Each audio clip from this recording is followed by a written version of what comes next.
Chapter 4. Wherein the Sintons are disappointed, and Mrs. Comstock learns that she can laugh. With the first streak of red above the Limberlost, Margaret Sinton was busy with the gingham and the intricate paper pattern she had purchased. Wesley cooked the breakfast and worked until he thought Elnora would be gone, then he started to bring her mother. "Now you be mighty careful," cautioned Margaret. "I don't know how she will take it." "I don't either," said Wesley philosophically, "but she's got to take it some way. That dress has to be finished by school time in the morning." Wesley had not slept well that night. He had been so busy framing diplomatic speeches to make to Mrs. Comstock that sleep had little chance with him. Every step nearer to her he approached his position seemed less enviable. By the time he reached the front gate and started down the walk between the rows of asters and lady slippers, he was perspiring, and every plausible and convincing speech had fled his brain. Mrs. Comstock helped him. She met him at the door. "Good morning," she said. "Did Margaret send you for something?" "Yes," said Wesley. "She's got a job that's too big for her, and she wants you to help." "Of course I will," said Mrs. Comstock. It was no one's affair how lonely the previous day had been, or how the endless hours of the present would drag. "What is she doing in such a rush?" Now was his chance. "She's making a dress for Elnora," answered Wesley. He saw Mrs. Comstock's form straighten, and her face harden, so he continued hastily. "You see, Elnora has been helping us at harvest time, butchering, and with unexpected visitors for years. We've made out that she's saved us a considerable sum, and as she wouldn't ever touch any pay for anything, we just went to town and got a few clothes we thought would fix her up a little for the high school. We want to get a dress done today mighty bad, but Margaret is slow about sewing, and she never can finish alone, so I came after you. And it's such a simple little matter, so dead easy, and also between old friends like, that you can't look above your boots while you explain it," sneered Mrs. Comstock. "Wesley Sinton, what put the idea into your head that Elnora would take things bought with money, when she wouldn't take the money?" Then Sinton's eyes came up straightly.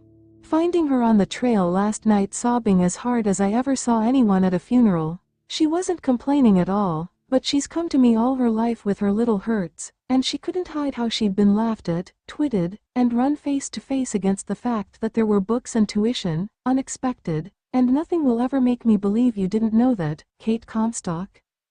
If any doubts are troubling you on that subject, sure I knew it. She was so anxious to try the world, I thought I'd just let her take a few knocks and see how she liked them." "As if she'd ever taken anything but knocks all her life," cried Wesley Sinton. "Kate Comstock, you are a heartless, selfish woman. You've never shown Elnora any real love in her life. If ever she finds out that thing you'll lose her, and it will serve you right." "She knows it now," said Mrs. Comstock icily, "and she'll be home tonight just as usual." "Well, you are a brave woman if you dared put a girl of Elnora's make through what she suffered yesterday, and will suffer again today, and let her know you did it on purpose. I admire your nerve. But I've watched this since Elnora was born, and I got enough. Things have come to a pass where they go better for her, or I interfere. As if you'd ever done anything but interfere all her life. Think I haven't watched you? Think I, with my heart raw in my breast, and too numb to resent it openly, haven't seen you and Mag Sinton trying to turn Elnora against me day after day? When did you ever tell her what her father meant to me? When did you ever try to make her see the wreck of my life, and what I've suffered?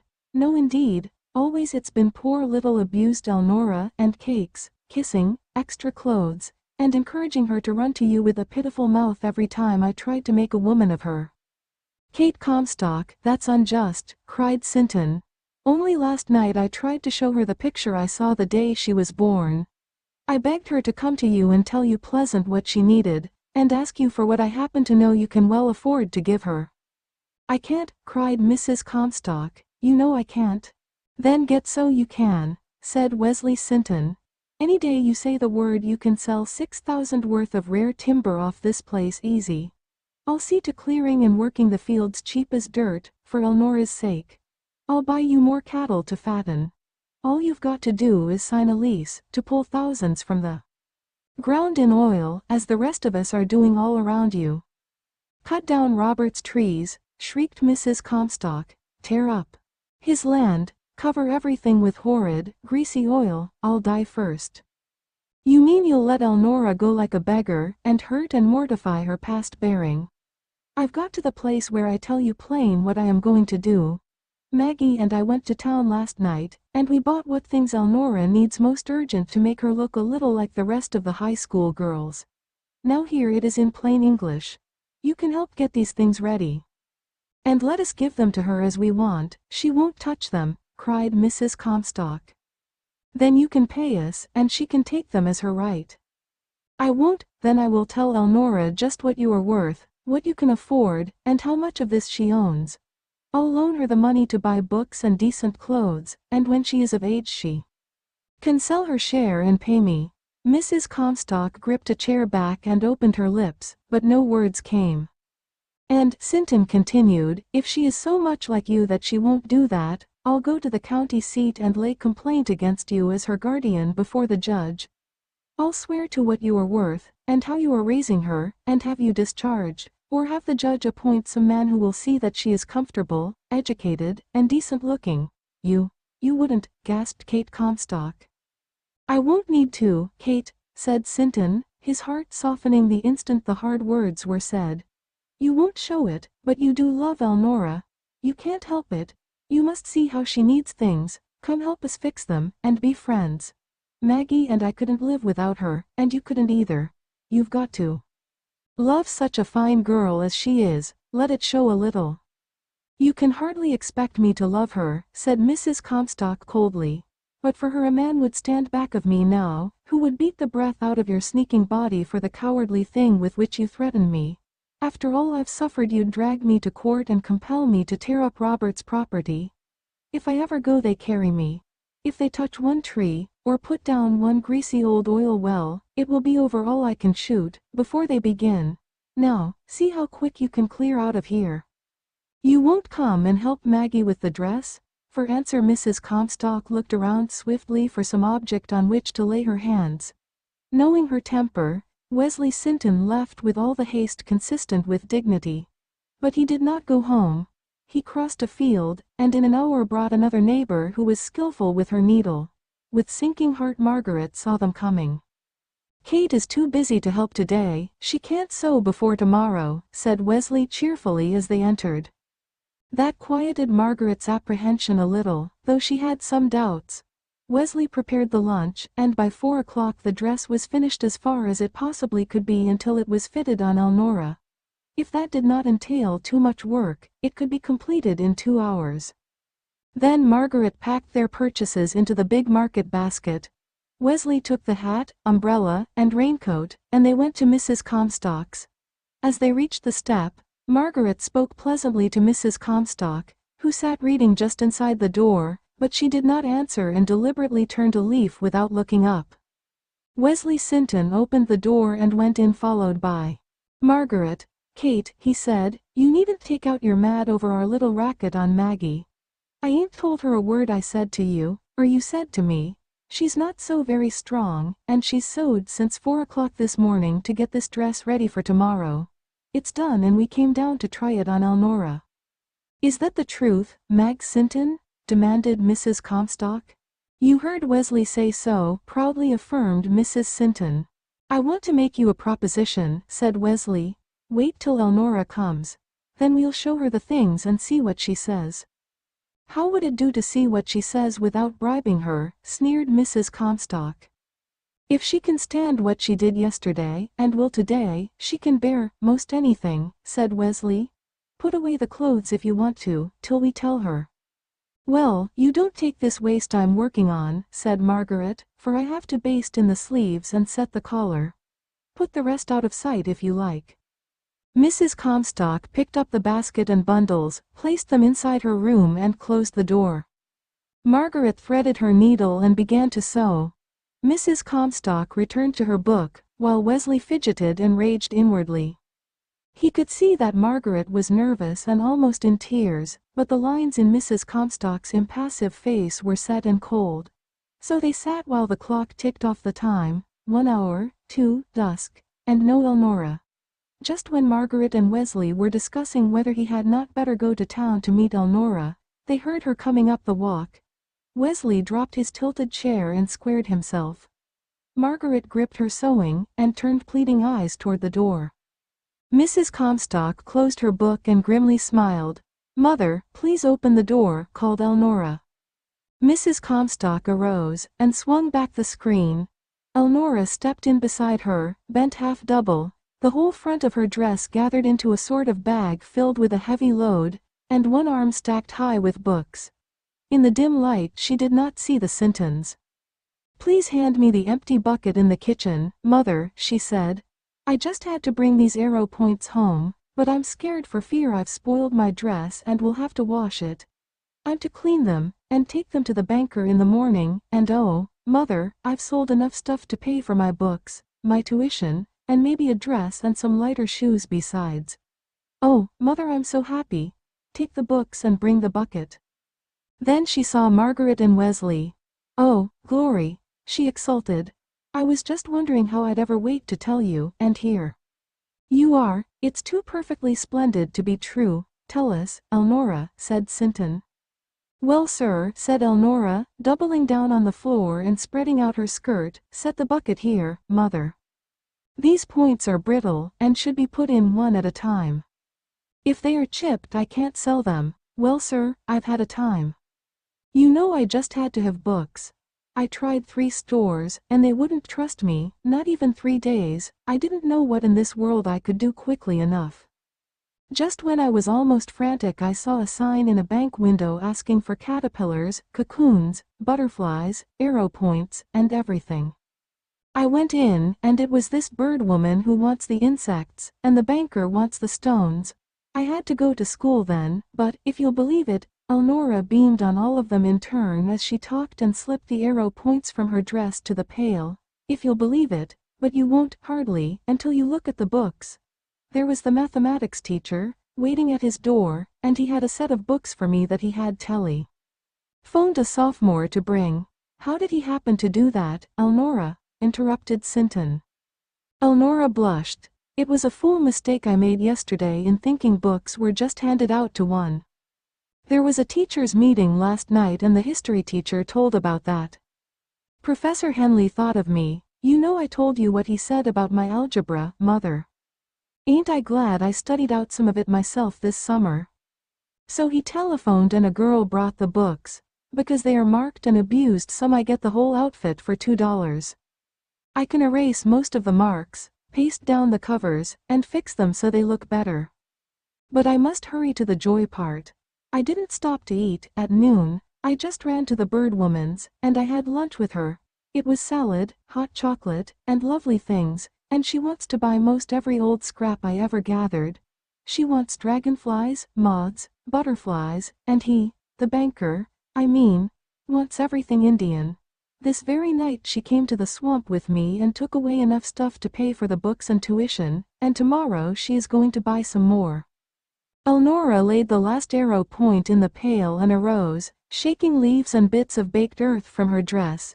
She reached into her pocket, produced her money and waved it before their wondering eyes. "And that's the joy part," she exulted. "Put it up in the clock till morning, Mother. That pays for the books and tuition and—" Elnora hesitated, for she saw the nervous grasp with which her mother's fingers closed on the bills. Then she continued, but more slowly and thinking before she spoke. "What I get tomorrow pays for more books and tuition, and maybe a few, just a few, things to wear.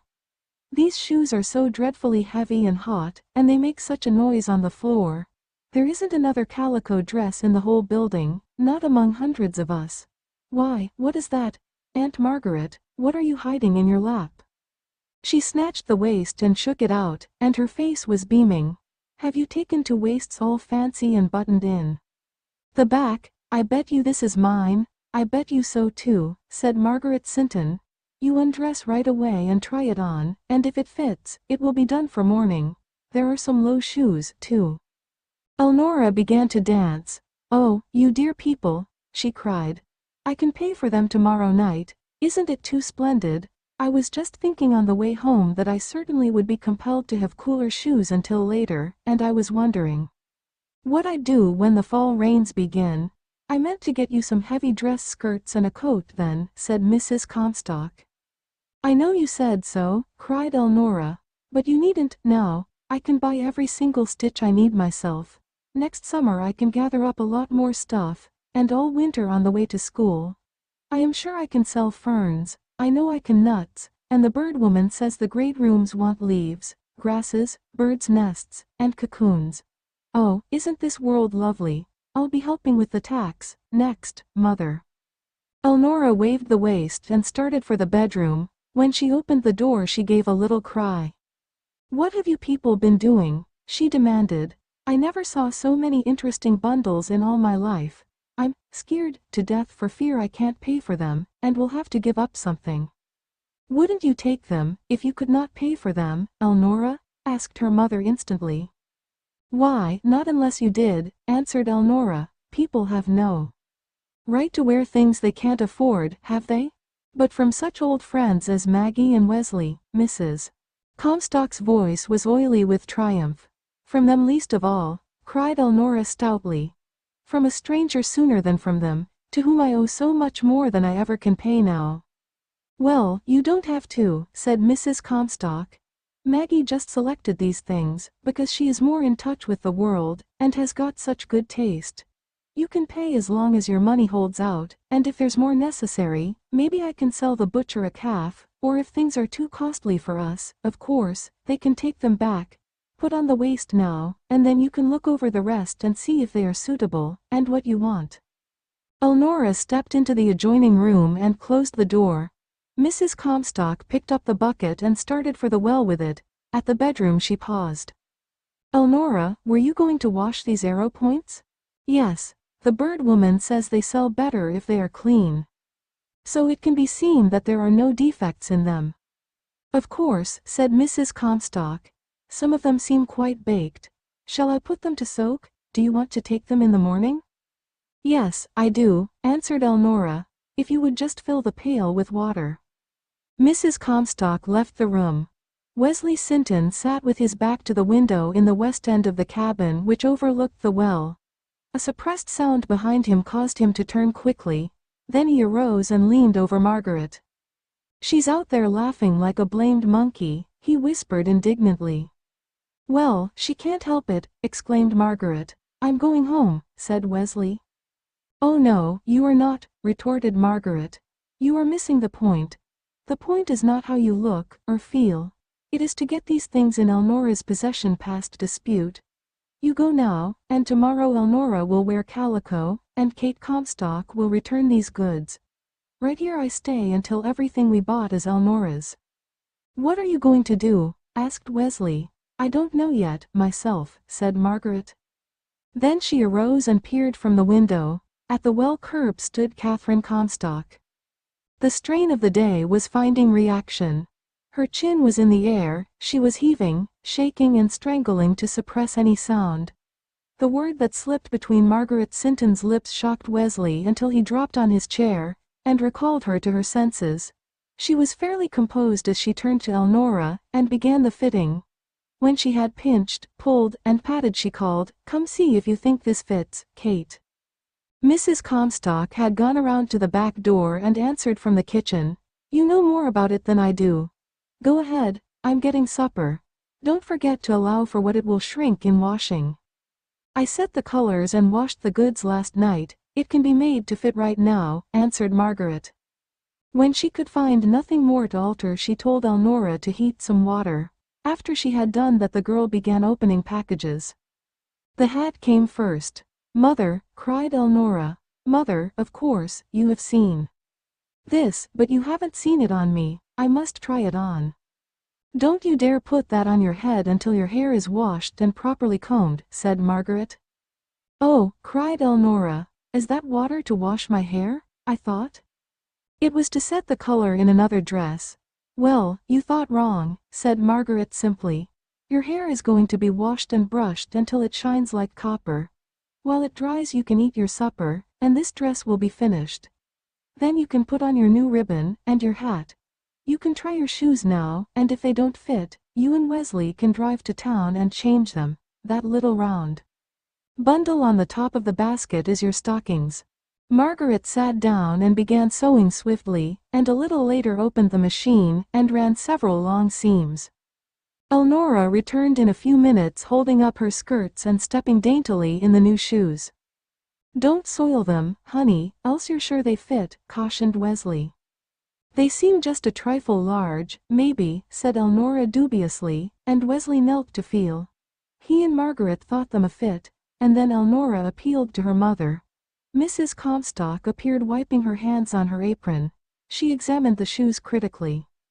"They seem to fit," she said, "but they are way too fine to walk country roads." "I think so, too," said Elnora instantly. "We had better take these back and get a cheaper pair." "Oh, let them go for this time," said Mrs. Comstock. "They are so pretty, I hate to part with them. You can get cheaper ones after this." Wesley and Margaret scarcely breathed for a long time. When Wesley went to do the feeding, Elnora set the table. When the water was hot, Margaret pinned a big towel around Elnora's shoulders and washed and dried the lovely hair according to the instructions she had been given the previous night. As the hair began to dry, it billowed out in a sparkling sheen that caught the light and gleamed and flashed. "Now, the idea is to let it stand naturally, just as the curl will make it. Don't you do any of that nasty, untidy snarling, Elnora," cautioned Margaret. "Wash it this way every 2 weeks while you are in school, shake it out, and dry it. Then part it in the middle and turn a front quarter on each side from your face. You tie the back at your neck with a string, so, and the ribbon goes in a big, loose bow.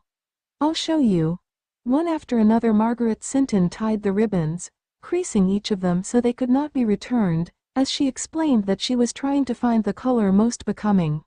Then she produced the raincoat which carried Elnora into transports. Mrs. Comstock objected. "That won't be warm enough for cold weather, and you can't afford it, and a coat, too." "I'll tell you what I thought," said Elnora. "I was planning on the way home. These coats are fine because they keep you dry. I thought I would get one, and a warm sweater to wear under it cold days. Then I always would be dry and warm. The sweater only costs $3, so I could get it and the raincoat both for half the price of a heavy cloth coat." "You are right about that," said Mrs. Comstock. "You can change more with the weather, too. Keep the raincoat, Elnora. Wear it until you try the hat," said Margaret. "It will have to do until the dress is finished." Elnora picked up the hat dubiously. "Mother, may I wear my hair as it is now?" she asked. "Let me take a good look," said Catherine Comstock. Heaven only knows what she saw.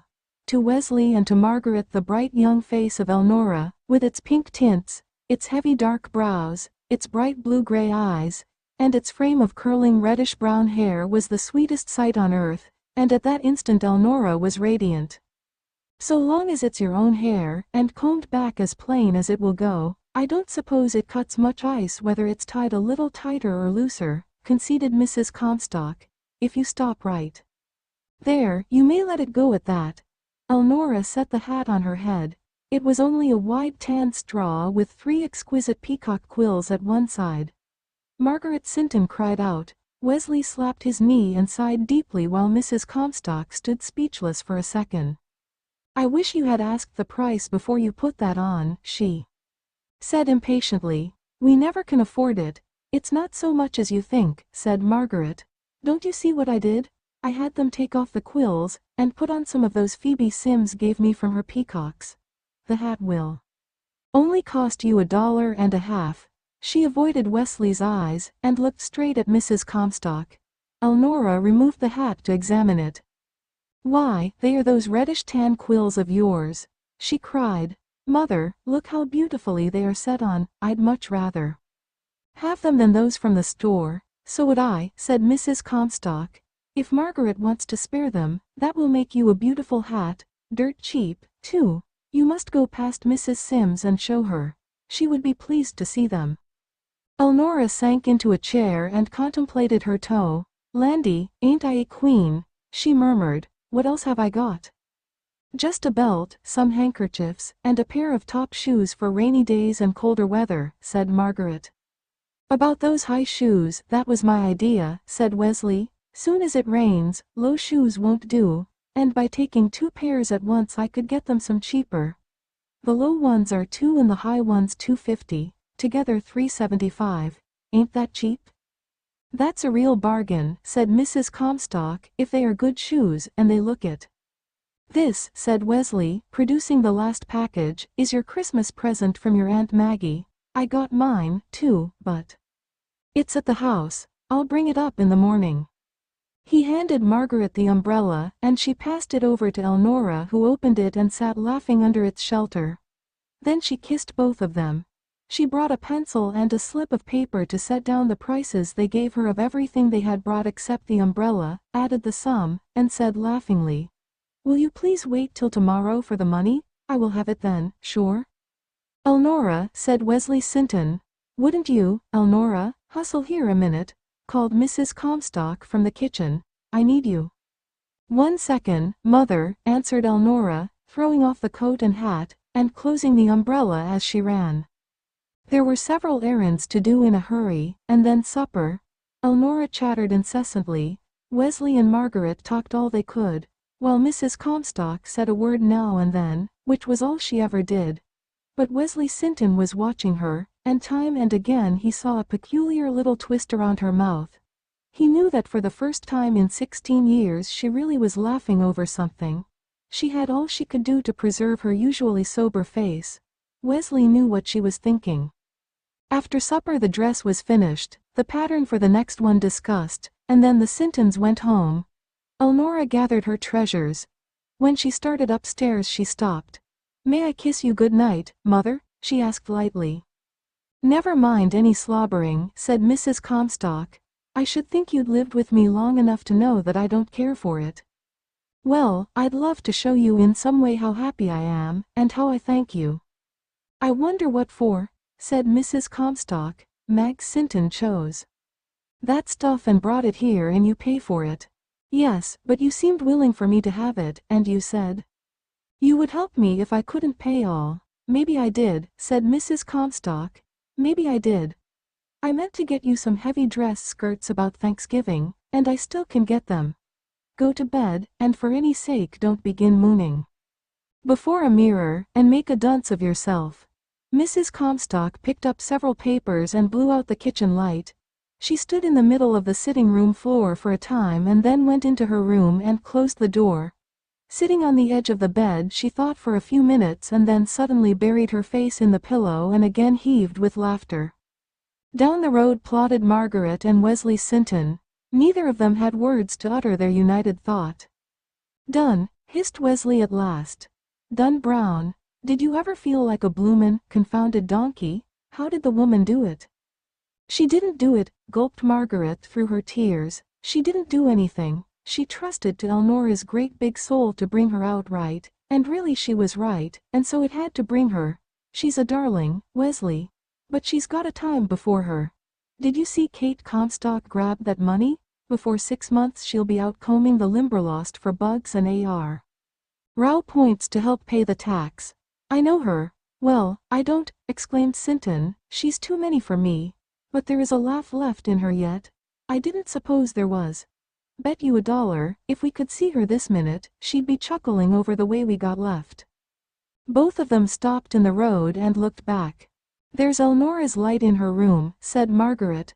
"The poor child will feel those clothes, and pore over her books till morning, but she'll look decent to go to school, anyway, noth.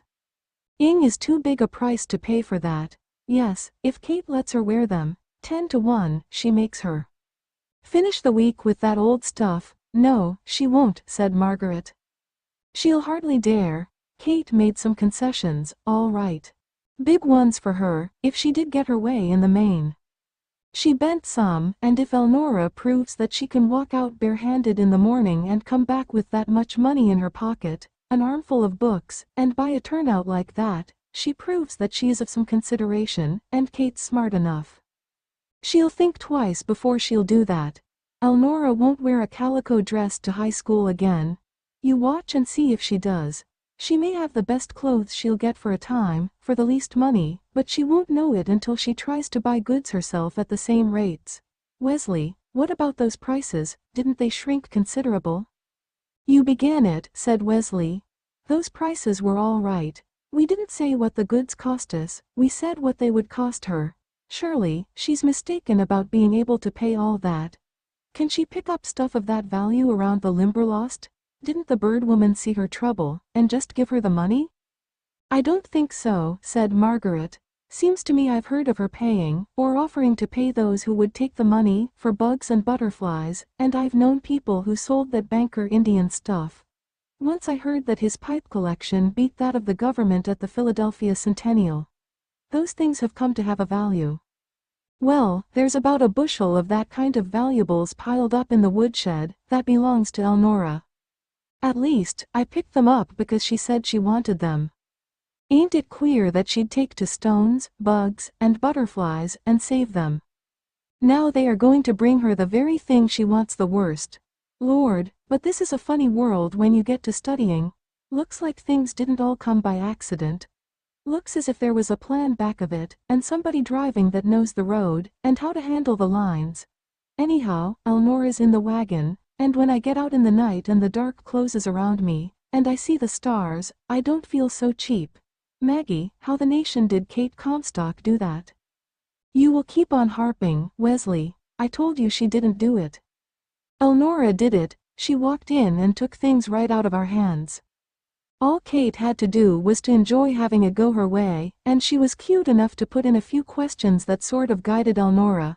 But I don't know, Wesley. This thing makes me think, too. Suppose we'd taken Elnora when she was a baby, and we'd heaped on her all the love we can't on our own, and we'd coddled, petted, and shielded her, would she have made the woman that living alone, learning to think for herself, and taking all the knocks Kate Comstock could give, have made of her? You bet your life, cried Wesley, warmly. Loving anybody don't hurt them. We wouldn't have done anything but love her. You can't hurt a child loving it. She'd have learned to work, to study, and grown into a woman with us, without suffering like a poor homeless dog. But you don't see the point, Wesley. She would have grown into a fine woman with us. But as we would have raised her, would her heart ever have known the world as it does now? Where's the anguish, Wesley, that child can't comprehend? Seeing what she's seen of her mother hasn't hardened her. She can understand any mother's sorrow. Living life from the rough side has only broadened her. Where's the girl or boy burning with shame, or struggling to find a way, that will cross Elnora's path and not get a lift from her? She's had the knocks, but there'll never be any of the thing you call false pride in her. I guess we better keep out. Maybe Kate Comstock knows what she's doing. Sure as you live, Elnora has grown bigger on knocks than she would on love. I don't suppose there ever was a very fine point to anything, but I missed it, said Wesley, because I am blunt, rough, and have no book learning to speak of. Since you put it into words I see what you mean, but it's dinged hard on Elnora, just the same. And I don't keep out, I keep watching closer than ever. I got my slap in the face, but if I don't miss my guess, Kate Comstock learned her lesson, same as I did. She learned that I was in earnest, that I would haul her to court if she didn't loosen up a bit, and she'll loosen. You see, if she doesn't, it may come hard, and the hinges creak, but she'll fix Elnora decent after this, if Elnora doesn't prove that she can fix herself. As for me, I found out that what I was doing was as much for myself as for Elnora. I wanted her to take those things from us, and love us for giving them.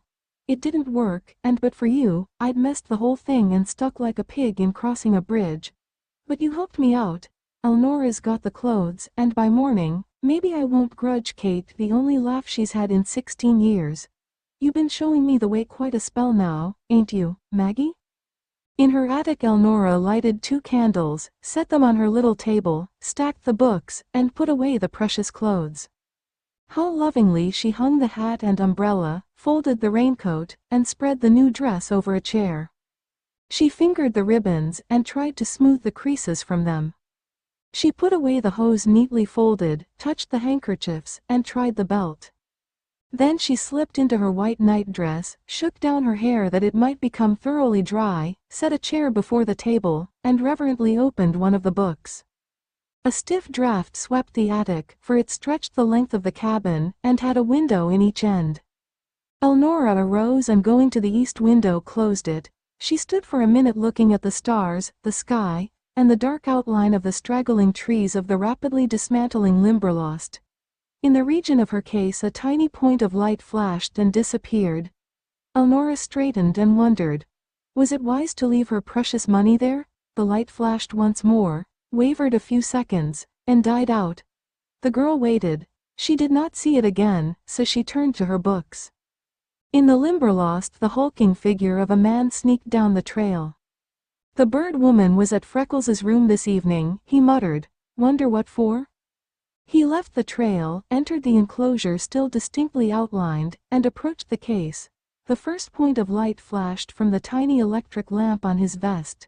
He took a duplicate key from his pocket, felt for the padlock and opened it. The door swung wide.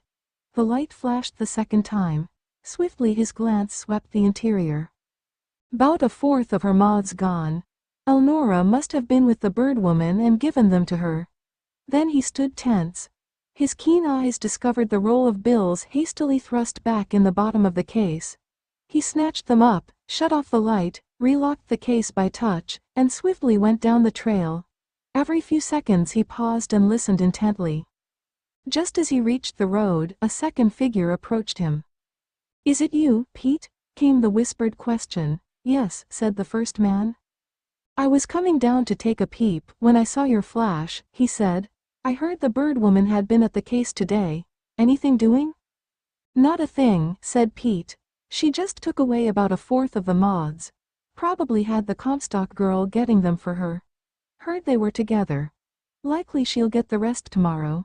Ain't picking gettin' bare these days? Well, I should say so, said the second man, turning back in disgust. Coming home, now? No, I am going down this way, answered Pete, for his eyes caught the gleam from the window of the Comstock cabin, and he had a desire to learn why Elnora's attic was lighted at that hour. He slouched down the road, occasionally feeling the size of the roll he had not taken time to count. The attic was too long, the light too near the other end, and the cabin stood much too far back from the road. He could see nothing although he climbed the fence and walked back opposite the window. He knew Mrs. Comstock was probably awake, and that she sometimes went to the swamp behind her home at night. At times a cry went up from that locality that paralyzed anyone near, or sent them fleeing as if for life. He did not care to cross behind the cabin.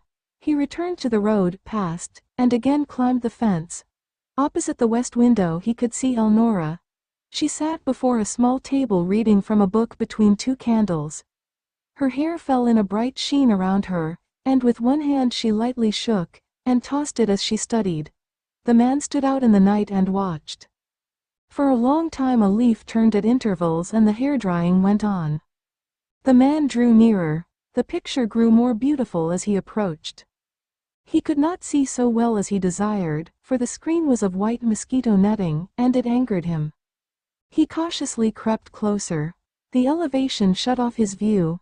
Then he remembered the large willow tree shading the well and branching across the window fit the west end of the cabin. From childhood Elnora had stepped from the sill to a limb and slid down the slanting trunk of the tree. He reached it and noiselessly swung himself up. 3 steps out on the big limb the man shuddered. He was within a few feet of the girl. He could see the throb of her breast under its thin covering and smell the fragrance of the tossing hair. He could see the narrow bed with its pieced calico cover, the whitewashed walls with gay lithographs, and every crevice stuck full of twigs with dangling cocoons. There were pegs for the few clothes, the old chest, the little table, the 2 chairs, the uneven floor covered with rag rugs and braided corn husk. But nothing was worth a glance except the perfect face and form within reach by one spring through the rotten mosquito bar. He gripped the limb above that on which he stood, licked his lips, and breathed through his throat to be sure he was making no sound. Elnora closed the book and laid it aside. She picked up a towel, and turning the gathered ends of her hair rubbed them across it, and dropping the towel on her lap, tossed the hair again. Then she sat in deep thought. By and by words began to come softly. Near as he was the man could not hear at first. He bent closer and listened intently. Ever could be so happy, murmured the soft voice.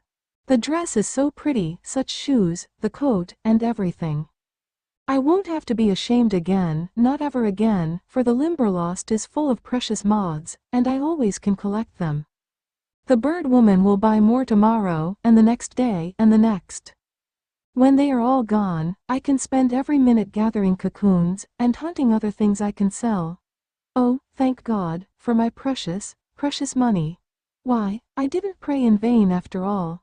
I thought when I asked the Lord to hide me, there in that big hall, that He wasn't doing it, because I wasn't covered from sight that instant. But I'm hidden now, I feel that. Elnora lifted her eyes to the beams above her. I don't know much about praying properly, she muttered, but I do. Thank you, Lord, for hiding me in your own time and way. Her face was so bright that it shone with a white radiance. 2 big tears welled from her eyes, and rolled down her smiling cheeks. Oh, I do feel that you have hidden me, she breathed. Then she blew out the lights, and the little wooden bed creaked under her weight. Pete Corson dropped from the limb and found his way to the road. He stood still a long time, then started back to the Limberlost. A tiny point of light flashed in the region of the case. He stopped with an oath. Another hound trying to steal from a girl, he exclaimed. But it's likely he thinks if he gets anything it will be from a woman who can afford it, as I did. He went on, but beside the fences, and very cautiously. Swamp seems to be alive tonight, he muttered. That's 3 of us out. He entered a deep place at the northwest corner, sat on the ground and taking a pencil from his pocket, he tore a leaf from a little notebook, and laboriously wrote a few lines by the light he carried. Then he went back to the region of the case and waited. Before his eyes swept the vision of the slender white creature with tossing hair. He smiled, and worshipped it, until a distant rooster faintly announced dawn. Then he unlocked the case again, and replaced the money, laid the note upon it, and went back to concealment, where he remained until Elnora came down the trail in the morning, appearing very lovely in her new dress and hat.